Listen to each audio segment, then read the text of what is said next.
sannadkii 1985 jasiiradda Madeira waxay soo bannaan bixisay canugan cidna ogaan isagoo kale dunida inuu soo marayo Ronaldo CR7 isagu waa mid ka mid ah kuwa ugu fiican caalamka iyo qoraxan tegin haddii kubadda iyo rikooradu hadlayaan waxay ugu qaylin lahaayeen sida ruux lama degaan ah oo oon ugu lugeynaya oo leh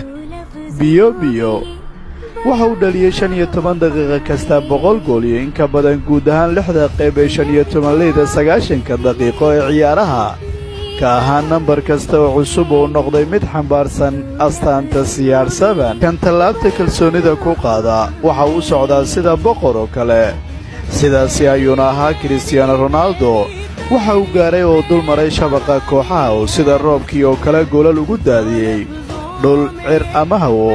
waxa uu ku qaatay abaalmarino kala duwan ha ugu weynaado koobka UEFA Champions League iyo kubadda dahabka markii ugu horeysay 2008 cabirka CR7